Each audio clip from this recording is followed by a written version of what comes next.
Unified pension scheme চালু করেছে মোদী সরকার। সরকারি কর্মচারীদের ভবিষ্যৎ সুরক্ষিত করতে এক গুরুত্বপূর্ণ পদক্ষেপ। এবার জেনে নেওয়া যাক ইউপিএস কে কেন সঠিক আর্থিক সিদ্ধান্ত বলা হচ্ছে। ইউপিএস মোদী সরকারের এক প্রতিশ্রুতি ছিল, যা এক নতুন আঙ্গিকে পূরণ করেছে কেন্দ্র সরকার। ওপিএস এর মাধ্যমে যে প্রতিশ্রুতি দেওয়া হয়েছিল তা সরকারের ঘাড়ে এক বিরাট আর্থিক বোঝা চাপিয়েছিল।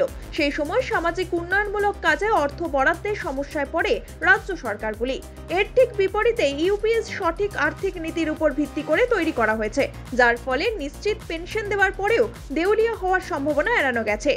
আগে আর্থিক বোঝার কারণে দায়িত্ব পালন করতে গিয়ে সরকারকে সংঘর্ষ করতে হতো, সরকারের উপর অত্যধিক আর্থিক চাপ আসতো, ফলে সমাজ কল্যাণের এবং পরিকাঠামো উন্নয়নের ক্ষেত্র অবহেলিত হতো।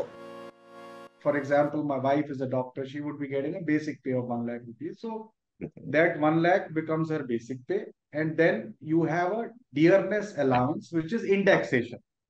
Indexation is nothing else but inflation adjustment of that 1 lakh. So first year when she suppose gets it, suppose she retires this year, and if she was in the old pension scheme, she would probably, suppose her basic pay is 1 lakh, then she would get a 1 lakh rupee plus 50% DA, which is applicable as on date.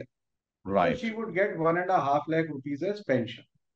Right? That is how it will be. এতদিন পুরনো scheme OPS কে সমর্থন করেছিল কংগ্রেস। এই পুরনো স্কিমটি ছিল একটি time বোমা। প্রকৃতপক্ষে এটি ৮০, ৯০ এবং ২০০০-এর দশকের শুরুতে বেশ কয়েকটি রাজ্যকে আর্থিক পতনের দোরগোড়ায় নিয়ে গিয়েছিল।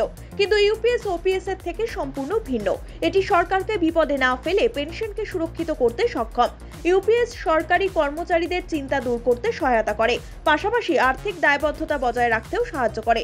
এই নতুন ব্যবস্থার অধীনে সরকার এবং কর্মচারী উভয়ই পেনশন তহবিলে অবদান রাখে, যা দেশের অর্থনৈতিক স্বাস্থ্যকে ঝুঁকি না নিয়ে নিরাপত্তা প্রদান করে। ইউপিএস একটি নির্দিষ্ট পেনশনের গ্যারান্টি দেয় এবং কর্মচারীদের ঘাড়ে থাকা মাত্রাতিরিক্ত ঝুঁকি কমায়। এটি সরকারি কর্মচারীদের জন্য অত্যন্ত সুরক্ষিত এবং নির্ভরযোগ্য। এটি অন্যান্য কল্যাণমূলক উদ্যোগের পরিপূরক, যেমন প্রধানমন্ত্রী জনধন যোজনা, যা ব্যাংকিংকে ব্যাংকবিহীনদের কাছে নিয়ে এসেছে, এবং আয়ুষ্মান ভারত প্রকল্প, যা লক্ষ লক্ষ মানুষকে স্বাস্থ্য বীমা প্রদান করছে।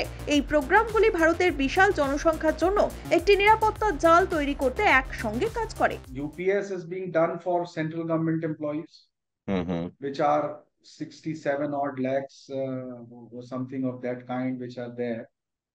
And then there would be state government employees, maybe another 80-90 lakhs. So you are talking about maybe 1.5 crore people at max, when we are talking about this out of the 140 crores that we have, right? So first of all, it is, as far as UPS is concerned, it is largely for the government servants.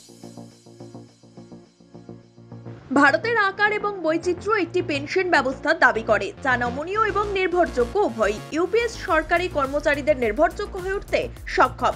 এটি ভারতীয় নাগরিকদের জন্য সামাজিক নিরাপত্তা নিশ্চিত করার পাশাপাশি অর্থনৈতিক স্থিতিশীলতা বজায় রাখে।